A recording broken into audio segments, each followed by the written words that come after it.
Chair پر میں بیٹھا ہوا ہوں تو میرے جو 7 بندے وہ گئے تھے باہر سے لے کر ان کا چیکنگ کے لیے، وہ اندر چلے گئے، مجھے باہر بٹھا گئے۔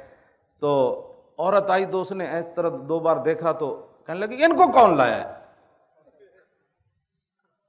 تو وہ کہنے لگے ہم لائے۔ انہوں نے کہا تمہیں اور بندہ کوئی نہیں نظر آیا؟ ایسے وہ گرم ہوئی، قریب تھا کہ ان کا گریبان کو پکڑ لیتی۔ تو میں نے کہا بچی بیٹی یہ تو میں حضور کی ناموس کے لیے آیا ہوں یہاں۔ تو میں نے پولیس والوں کو کہا، میں نے کہا جلدی مجھے اندر لے جاؤ ورنہ یہ عورت تمہیں مارے گی۔ اب سمجھ آ جائے نا تو پولیس کی وردی پہنے ہوئے بھی سمجھ آ جاتی ہے۔ کیوں جی؟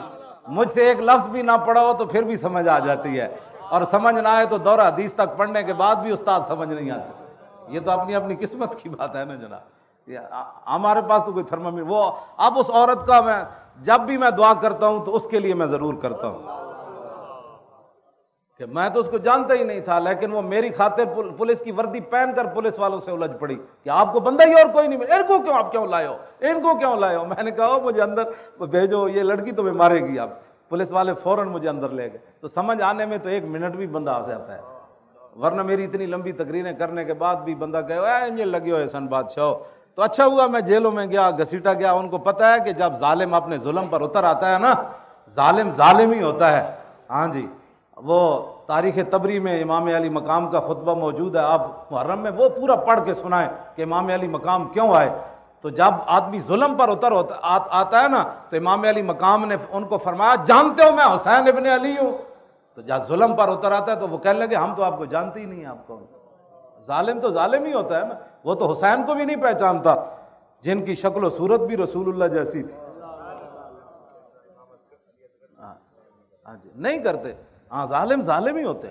تو وہ اچھا ہوا مجھے میرے ساتھ جیلوں میں ظلم ہوا، پھر میرے گھر برباد کیا، پھر گھر سے مجھے گھسیٹا، پھر اٹھا کر مجھے گاڑی میں پھینکا جیسے بوری پھینکی جاتی ہے۔ تو پھر یہ تو شکر کرے خدا کا، اگر یہ ہمارے ساتھ ظلم نہ ہوتے تو یہ تاریخ آگے کیسے بڑھتی؟ تو پھر اللہ تعالیٰ ان اللہ مع الصابرین نہیں ہے، ہم روئے نہیں نا۔ وَلَنَبْلُوَنَّكُمْ یہ آیت ہمارے لیے اتری ہے نا، کم سے مراد آپ اور میں ہی تو ہے، اسے ٹرمپ مراد تھوڑا ہے، اسے مودی تھوڑا مراد ہے۔ وَلَنَبْلُوَنَّكُمْ سے کم سے کون مراد ہے؟ آپ اور میں۔ وَلَنَبْلُوَنَّكُمْ بِشَيْءٍ مِّنَ الْخَوْفِ وَالْجُوعِ وَنَقْصٍ مِّنَ الْأَمْوَالِ وَالْأَنفُسِ وَالثَّمَرَاتِ، ان ساری چیزوں کی آزمائش آپ سے بھی ہونی ہے اور مجھ سے بھی ہونی ہے۔ جب یہ آزمائش ہو جائے گی تو پھر آگے کیا ہوگا؟ وَبَشِّرِ الصَّابِرِينَ الَّذِينَ إِذَا أَصَابَتْهُمْ مُصِيبَةٌ قَالُوا إِنَّا لِلَّهِ وَإِنَّا إِلَيْهِ رَاجِعُونَ۔ وہ مجھے میں نے نا جتنا بھی انہوں نے مجھے گھسیٹا، پھر وہ آگے پھینکا، وہ میرے سر سے پگڑی بھی اتر گئی، تو میں نے وہ اپنی گود میں رکھ لی، ٹوپی میں نے سر میں پہن لی، تو وہ پھر بھی میں ہنس رہا تھا۔ تو وہ پولیس والے کہنے لگے آپ ہمارے ساتھ مذاق کرتے ہیں؟ تو میں نے کہا آپ کا میرا مذاق بنتا نہیں ہے۔ کہنے لگا پھر آپ ہنستے کیوں ہیں؟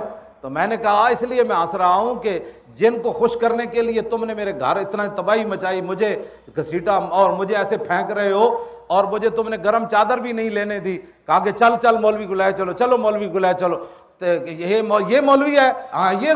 میں کہا میرا نام خادم حسین۔ کہا اچھا تو ہے، پکڑو اس کو۔ وہ تقریباً 70 کے قریب ان کے ایسے گنیں پکڑی ہوئی تھی، وہ میرے گھر میں داخل ہوئے۔ کہتا آپ کا نام؟ میں کہا خادم حسین۔ کہتا اچھا پکڑو اس کو، اٹھو۔ میں نے کہا میں اٹھ نہیں سکتا۔ کہنے لگا یہ بہانے کرتا ہے، اس کو گھسیٹو۔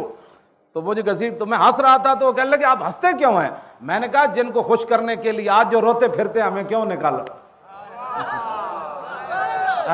توجہ۔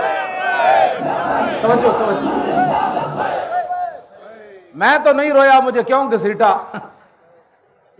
کیوں نہیں، میں واقعی نہیں رویا، مجھے کیوں گھسیٹا؟ اس لیے میں نے ان کو کہا کہ جن کو خوش کرنے کے لیے تم نے یہ ظلم کیا ہے نا، وہ تمہیں دیکھ نہیں رہے، وہ تو اپنے گھروں میں سوئے ہوئے ہیں، لیکن جن کی خاطر میں گھسیٹا گیا وہ مجھے دیکھ رہے ہیں۔